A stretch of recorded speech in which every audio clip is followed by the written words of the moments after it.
नमस्कार मित्रांनो, मी उदय लाड पुन्हा एकदा स्वागत करतो आपल्या सर्वांचा आवडत्या YouTube चॅनल शेती मित्रवर व्हिडिओ पाहणाऱ्या प्रत्येक शेतकरी मित्राचे आणि कास्तकार बांधवाचे आजच्या व्हिडिओमध्ये मनापासून खूप खूप स्वागत।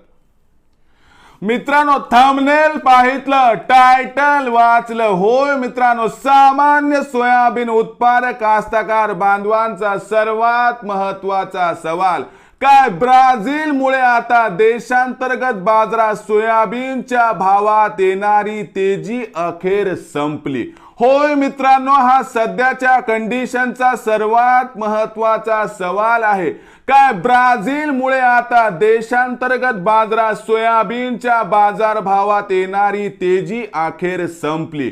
हा प्रश्न तुमच्या मनातला आहे, हा प्रश्न माझ्या मनातला आहे। आता देशांतर्गत बाजारात प्रत्येक सामान्य सोयाबीन उत्पादक कास्तकार बांधव सध्या विचारत आहे, काय ब्राझील मुळे आता देशांतर्गत बाजारात सोयाबीनच्या बाजारभावात येणारी तेजी अखेर संपली? होय मित्रांनो, हाच तर प्रश्न तुमच्या मनातला आहे। तुम्हाला वाटते की आता इथून पुढे ब्राझील मुळे या ठिकाणी तेजी येणारच नाही। मग अशा परिस्थितीत भविष्यात देशांतर्गत बाजारात काय घडणार आहे? खरंच ब्राझील मुळे देशांतर्गत बाजारात आता तेजी येणार नाही का? याबद्दल अधिक माहिती प्राप्त करण्यासाठी हा व्हिडिओ सुरुवातीपासून शेवटपर्यंत पहा। आवडला तर या ठिकाणी नक्की लाईक करा। सामान्य कास्तकार बांधवांपर्यंत पाठविण्यासाठी जरूर शेअर करा। YouTube वर व्हिडिओ पाहत असाल तर चॅनलला सबस्क्राइब करून नोटिफिकेशन बेलला जरूर ऑल करा। फेसबुक वर पाहत असाल तर फेसबुक पे शेती मित्र उदय लाड याला लाईक आणि फॉलो करा। तर बघा मित्रांनो, सामान्य सोयाबीन उत्पादक कास्तकार बांधवांचा सर्वात महत्त्वाचा सवाल काय देशांतर्गत बाजारात जी तेजी सोयाबीनच्या बाजारभावात येणार होती, ही तेजी खरंच ब्राझील मुळे या ठिकाणी संपली आहे का? काय भविष्यात ब्राझील मुळे आता देशांतर्गत बाजारात सोयाबीनच्या बाजारभावात तेजी येणारच नाही? या प्रश्नाची उत्तरे घेऊयात मित्रांनो, की ज्यामुळे आपल्याला समजेल की भविष्यात देशांतर्गत बाजारात सोयाबीनच्या बाजारभावाची दशा आणि दिशा काय राहणार।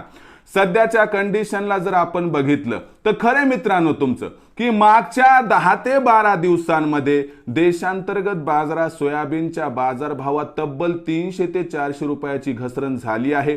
आणि जो बाजारभाव 5200 ते 5300 च्या आसपास होता, सध्या हा सोयाबीनचा बाजारभाव 4600 ते 4900 च्या दरम्यान दिसत आहे। हे सगळं घडले कशामुळे? हे घडले ब्राझील मुळे। म्हणजे तुमच्या मनातील प्रश्न अत्यंत योग्य, तुमच्या मनात काहीही चूक नाही। पण लक्षात घ्या, ब्राझील मुळे जे व्हायचं होतंय ते होऊन गेलंय आणि म्हणून इथून पुढे आपल्याला सोयाबीनच्या बाजारभावात पुन्हा एकदा तेजी दिसणार। पण एवढं खरं की ब्राझील मुळे आता सोयाबीनच्या बाजारभावात प्रचंड तेजी येण्याची शक्यता मात्र या ठिकाणी संपली आहे।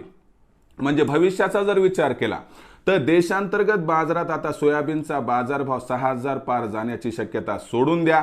पण एवढं हे पण खरंय की सोयाबीनच्या बाजारभावातील तेजी काही संपली नाही। तुम्हाला 2-3 आठवड्यात सोयाबीनच्या बाजारभावात या ठिकाणी 100% तेजी दिसणार आहे।